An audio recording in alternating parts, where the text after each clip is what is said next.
Et la 72e édition du Festival international du film de Cannes s'est clôturée il y a juste un mois. Quel est votre jugement sur la performance des films chinois?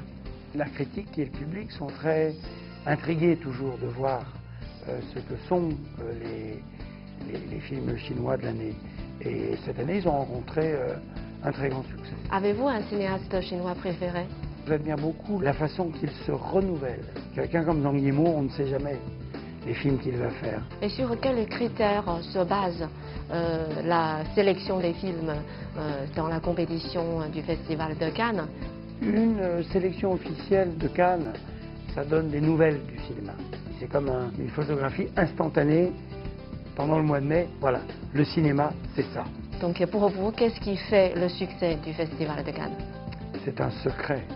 Et si je le connaissais, peut-être que la magie disparaîtrait. Quel changement avez-vous constaté dans le cinéma chinois?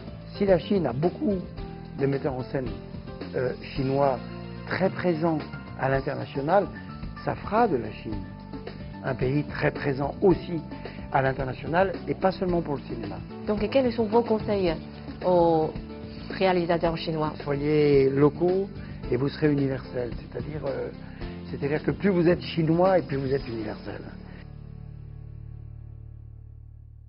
Bonjour à tous et bienvenue dans cette nouvelle édition de Rencontre. Le Festival international du film de Shanghai se tient du 15 au 24 juin à Shanghai. À cette occasion, nous allons rencontrer M. Thierry Frémaux, directeur général du Festival de Cannes, avec qui nous allons discuter du cinéma chinois en plein essor.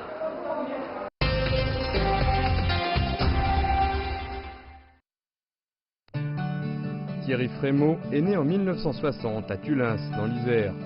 Bénévole à l'Institut Lumière dès 1982, il en devient le programmateur en 1990. 3 ans plus tard, il est nommé directeur artistique, puis devient directeur général de l'Institut en 1999. En 2000, il est appelé par Gilles Jacob, élu président, au poste de délégué artistique du Festival de Cannes. Thierry Frémaux négocie cependant pour ne pas quitter l'Institut Lumière. Il devient en 2007 le délégué général du festival. Désormais responsable de la sélection des films, c'est lui qui accueille les artistes et vedettes du monde entier sur le tapis rouge de Cannes. Lors d'une interview donnée à un média français en 2002, il révélait un détail sur son travail de sélection des films. En général, je regarde tous les jours 5 à 6 films. Mon record est de 12 films visionnés en une journée. Il précise aussi qu'il fait attention à ne pas trop manger et qu'il évite les boissons alcoolisées afin de ne pas s'assoupir quand il regarde un film. C'est la deuxième fois que Thierry Frémaux assiste au CIF, le Festival international du film de Shanghai. L'année dernière, les 2 prestigieux festivals avaient décidé de collaborer ensemble. Cette année, lors du Festival de Cannes, les 2 festivals ont poursuivi leur coopération, avec notamment la création d'une journée de la Chine du CIF. De son côté, le Festival international du film de Shanghai avait organisé cette année une opération spéciale baptisée Cannes sans délai. Et Thierry Frémaux de préciser, lors de cette deuxième visite du CIF, j'ai vraiment eu l'impression de revenir à la maison. Bonjour Monsieur Frémaux, bienvenue dans notre émission.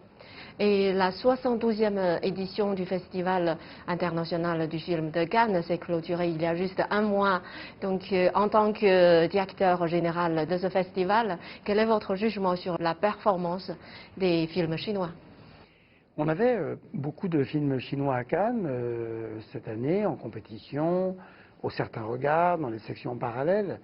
Et surtout, c'était des films réalisés par de jeunes cinéastes, ou en tout cas des cinéastes qui n'ont pas encore une réputation internationale, sauf bien sûr Yao Dinan, qui était en compétition et qui a fait beaucoup impression. Aujourd'hui, le cinéma chinois, et depuis longtemps, depuis Zhang Yimou, depuis Chen Kaige, depuis Jiang Wen, est considéré, Bigan l'année dernière, est considéré comme un cinéma de grande qualité. Et la critique et le public sont très intrigués toujours de voir ce que sont les films chinois de l'année. Et cette année, ils ont rencontré un très grand succès. Avez-vous un cinéaste chinois préféré? Non, parce que je ne veux pas privilégier tel ou tel cinéaste, mais tous les gens que j'ai cités sont des gens dont j'admire beaucoup le travail, dont j'admire beaucoup la façon qu'il se renouvelle. C'est-à-dire que quelqu'un comme Zhang Yimou, on ne sait jamais les films qu'il va faire. J'attends beaucoup des nouveaux films chinois qui viennent de partout, aussi de toute la grande Chine. Et c'est un cinéma qui compte. Et aujourd'hui, on ne peut pas imaginer une bonne année cannoise sans qu'il y ait un film chinois en compétition. De la même manière, j'essaye toujours de beaucoup inviter des artistes chinois au jury, mais aussi le Festival de Shanghai participe beaucoup au marché du film. Et c'est important, la connexion entre l'industrie et le festival lui-même. Et sur quels critères se base la sélection des films dans la compétition du Festival de Cannes et comment le jury décerne-t-il les prix? La sélection est un processus complexe et compliqué, très subjectif, et en même temps il faut connaître le cinéma. Donc je travaille avec un comité de sélection et nous voyons en tout presque 2000 films. 2000 longs métrages. Et sur les 2000 longs métrages, il y a 200, 300 films candidats, sérieusement candidats pour la sélection. Et après, il faut faire une sélection très réduite de 60 films pour la sélection officielle. Et à l'intérieur des 60, 20 films en compétition. Une sélection officielle de Cannes, ça donne des nouvelles du cinéma. C'est comme une photographie, c'est comme une photographie instantanée pendant le mois de mai. Voilà. Le cinéma, c'est ça. L'année d'après, c'est différent. Mais c'est l'idée de faire un voyage, qui est le même voyage que nous, on a fait en 2000 films, mais pour un festivalier, c'est seulement quelques dizaines de films. Et je pense que ce caractère à la fois subjectif et très connaisseur fait la qualité du Festival de Cannes. On ne peut juger de la qualité d'une sélection qu'à la fin de l'année, quand tous les films sont sortis, parce que nous ne voyons pas tout, mais venir à Cannes, c'est avoir le sentiment que le cinéma mondial est vivant. Il est vivant, il est fort et il a un grand futur. Et pour vous, personnellement, qu'est-ce qu'un bon film? Quel est votre critère pour juger ce que c'est un bon film? Le cinéma est un art visuel, donc un bon film est déjà un film qui va me donner, pour mes yeux, quelque chose d'émouvant visuellement, quelque chose de nouveau, la construction d'une image, la construction d'un langage. Un bon film, c'est l'art de la mise en scène. Mais c'est aussi l'écriture d'une histoire, de dialogue, du montage et du jeu des acteurs. Bref, de tout ce qui fait la qualité proprement cinématographique d'une œuvre. La littérature et la musique, c'est différent. Le cinéma, il y a l'écriture, il y a le jeu, il y a le montage, il y a la mise en scène, il y a la caméra. Et quand on revient d'un festival de Cannes, il faut qu'on ait le sentiment d'avoir vu des choses à la fois complètement nouvelles, modernes, mais aussi la protection d'un certain cinéma classique, d'un certain classicisme également au cinéma. Et depuis sa création en 1946, le Festival de Cannes a été jugé comme le meilleur festival du monde et le plus influent. Donc pour vous, qu'est-ce qui fait le succès du Festival de Cannes? C'est un secret. Et je ne vais pas vous le dire. En fait, je connais une partie de ce secret. Mais ce secret se réinvente chaque année. Et si je le connaissais, peut-être que la magie disparaîtrait. Alors il vaut mieux ne rien savoir, mais seulement savoir que le Festival de Cannes, je suis le directeur, mais ça n'est pas moi. C'est vous, la presse, ce sont les artistes, c'est le public, c'est la critique, c'est tout le monde. Et le Festival de Cannes est un festival de cinéma en France, mais ça n'est pas un festival de cinéma français.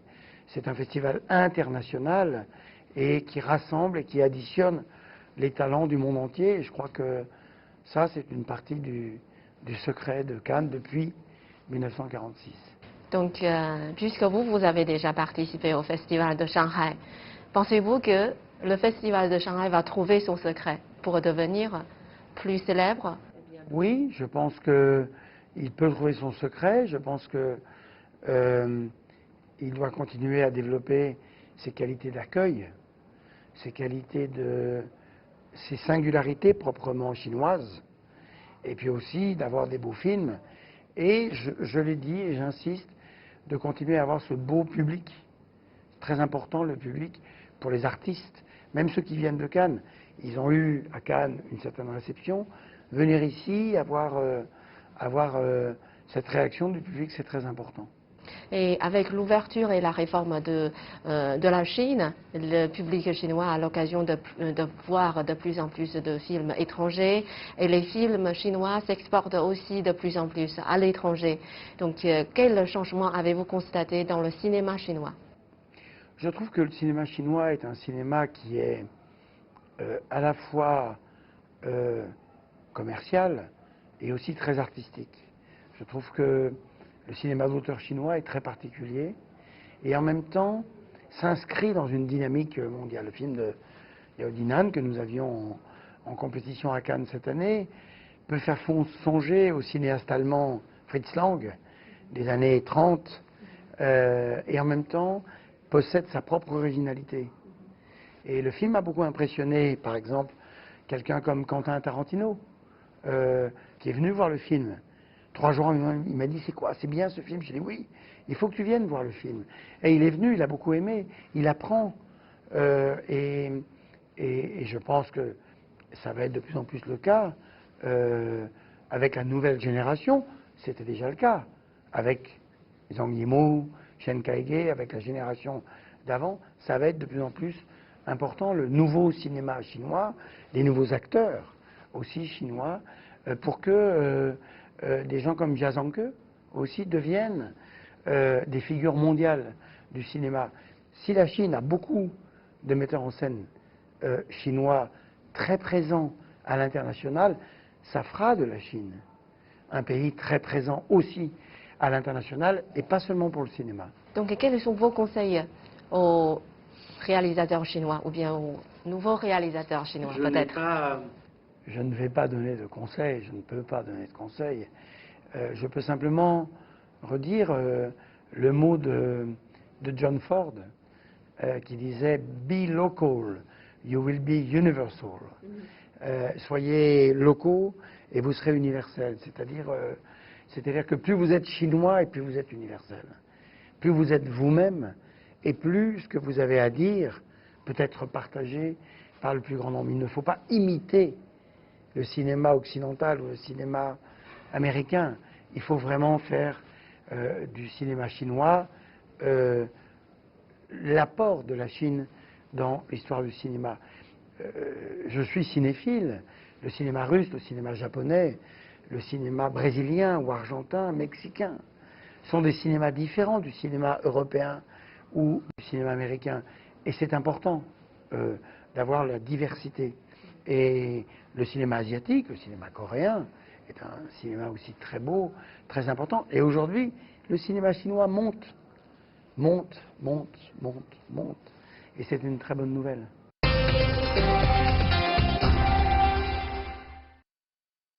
Et lors du festival de Cannes, le marché du film de Cannes et le festival de Shanghai ont organisé conjointement une journée de la Chine. Ça montre que le travail et la collaboration entre Cannes et la Chine, entre Cannes et Shanghai est de plus en plus important.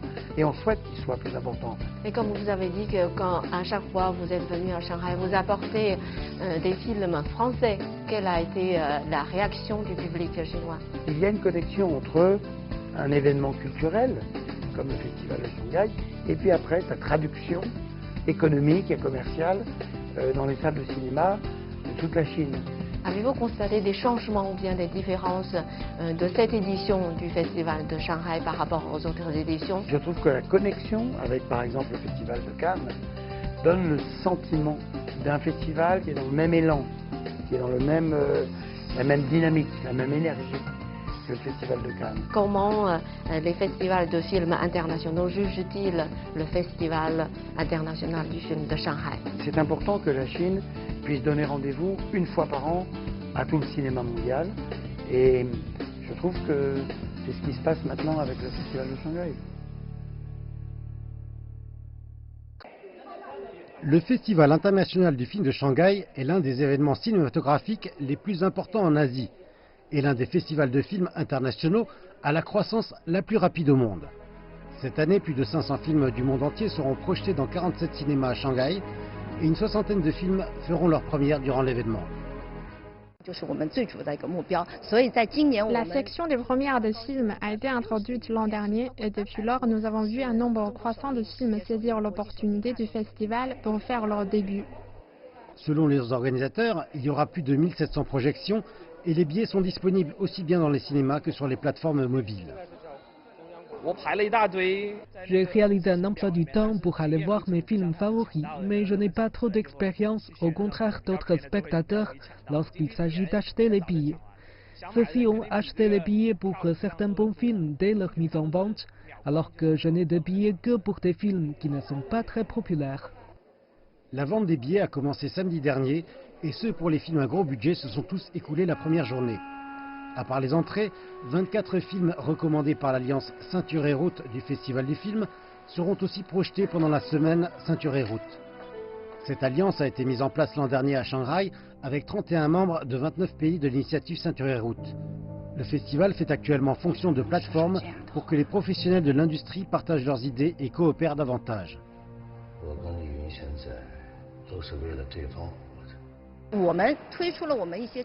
Au cours du festival, nous souhaiterions présenter des films chinois au marché de ces pays ainsi qu'importer leur production en Chine.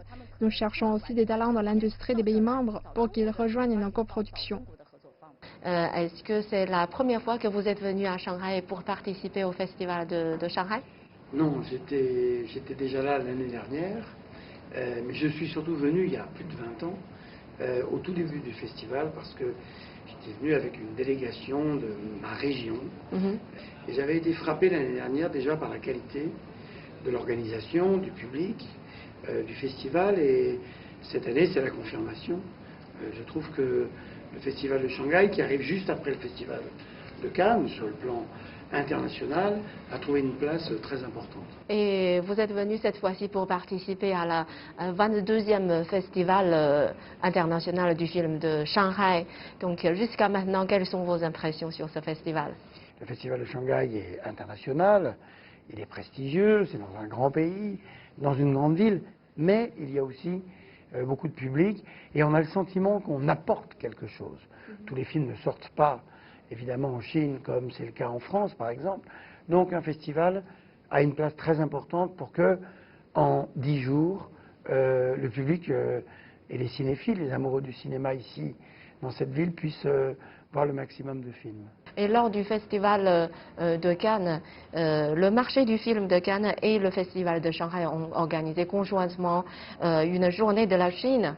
Donc des films ont été projetés lors de cet événement. Donc, quel est votre jugement sur cette journée de Chine? Ça montre que le travail et la collaboration entre Cannes et la Chine, entre Cannes et Shanghai est de plus en plus important. Et on souhaite qu'il soit plus important. La Chine est un pays ancien, mais aussi un pays jeune.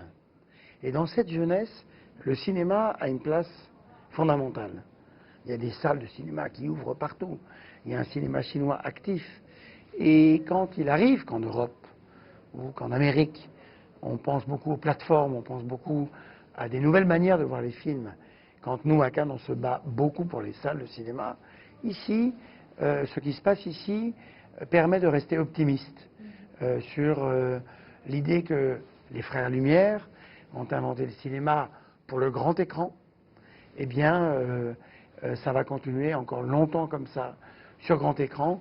Et venir ici, c'est une façon d'être sûr de ça.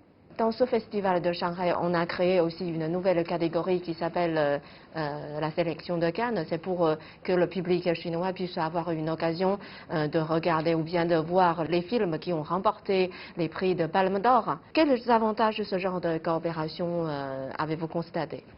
L'avantage, c'est qu'il y a des films qui sont montrés ici de Cannes, qui peut-être seront achetés par les distributeurs, peut-être ne sortiront pas en Chine. Donc c'est l'occasion de voir ces films.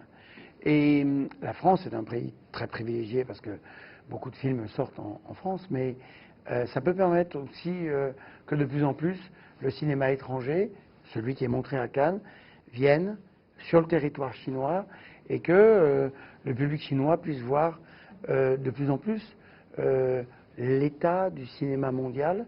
Et je crois que pour l'échange interculturel entre les peuples, c'est quelque chose de très important. Et comme vous avez dit que quand à chaque fois vous êtes venu à Shanghai, vous apportez des films français surtout. Donc quelle a été la réaction du public chinois?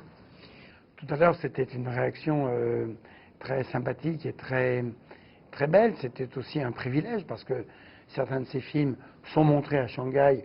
Peut-être qu'ils ne sortiront pas en salle en Chine, ou peut-être que c'est le contraire. Par exemple, l'année dernière, on avait présenté le film de Nadine Labaki, Capharnaüm, et ensuite il est sorti en salle ici en Chine, et c'est un grand succès. Donc il y a une connexion entre un événement culturel, comme le Festival de Shanghai, et puis après sa traduction économique et commerciale dans les salles de cinéma de toute la Chine.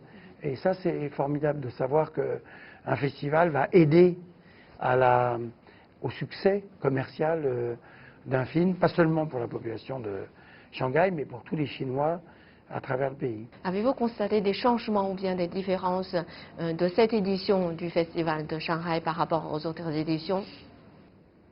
Je trouve que les salles de cinéma sont très belles, et je trouve que la connexion avec, par exemple, le Festival de Cannes donne le sentiment d'un festival qui est dans le même élan, qui est dans la même dynamique, la même énergie que le Festival de Cannes. Et c'est important parce que il ne faut pas que le Festival de Cannes soit tout seul au printemps. Et c'est bien de savoir qu'à Cannes, en mai, et Shanghai, en juin. Et nous savons que dans ce festival de Shanghai, on a créé un échange parmi les pays de nouvelles routes de la soie. Est-ce que vous connaissez cette initiative et quel est votre jugement sur cet événement qui est lié à Ceinture et Route, à ce forum? Ça prouve que le cinéma occupe une place importante. Ça prouve que le cinéma peut être un moyen de dialogue et peut-être aussi un moyen de montrer des choses. Et je trouve que même le cinéma chinois devrait encore plus aller dans les routes, aller dans les montagnes, aller nous faire découvrir des paysages, des visages, des villes nouvelles. Peut-être le cinéma chinois peut être au XXIe siècle, comme était le cinéma européen ou américain au XXe siècle. Et on a connu beaucoup l'Amérique grâce au cinéma. On doit pouvoir connaître la Chine de plus en plus grâce au cinéma aussi. Et quel jugement les festivals internationaux ou bien comment les festivals de films internationaux jugent-ils le Festival international du film de Shanghai? Je pense que la Chine étant en train de devenir un grand pays de cinéma, il faut qu'elle ait un grand festival. Il y a Beijing, il y a Pingyao, c'est bien. Et puis il y a Shanghai, qui est maintenant vraiment un grand festival international, avec, je l'ai dit, un très beau public. Et c'est important que la Chine puisse donner rendez-vous une fois par an à tout le cinéma mondial. Et je trouve que c'est ce qui se passe maintenant avec le Festival de Shanghai. Le festival de film n'est non seulement pas un festival, ça donne quelque chose à l'industrie cinématographique, n'est-ce pas? Donc, d'après vous, quel rôle joue ce festival au développement de l'industrie cinématographique chinoise? Je pense que venir ici, pour moi, mais aussi pour les producteurs français ou les producteurs étrangers, c'est une façon de non seulement être présent pour l'événement, mais de faire des déjeuners, des dîners, des réunions, de commencer à réfléchir et à trouver l'argent pour certaines productions. Et c'est à ça aussi que sert un festival. La dimension culturelle est importante, la dimension industrielle est tout aussi importante. Et c'est bien qu'au Festival de Shanghai, il y a aussi un marché du film pour que les professionnels puissent travailler. Je pense qu'il faut encore faire beaucoup d'efforts pour que de plus en plus de professionnels viennent ici et puissent permettre que, à la fois, la Chine accueille plus de films étrangers, mais exporte aussi plus de cinéma et de films chinois partout à l'international. La dernière question, de quelle manière les festivals de Shanghai et de Cannes vont-ils continuer à collaborer? C'est la deuxième année consécutive que je viens ici. J'espère pouvoir revenir encore l'année prochaine, en présentant peut-être même les films Lumière, les premiers films des frères Lumière, dont je m'occupe aussi à Lyon. Non, je crois que Shanghai devient un rendez-vous. Et plus que jamais, il faut que ça devienne un rendez-vous. Il faut organiser les raisons pour lesquelles tout le monde doit avoir envie de venir ici à Shanghai. Et moi, je souhaite que le festival continue de se développer. Encore une fois, je ne vais pas donner des conseils.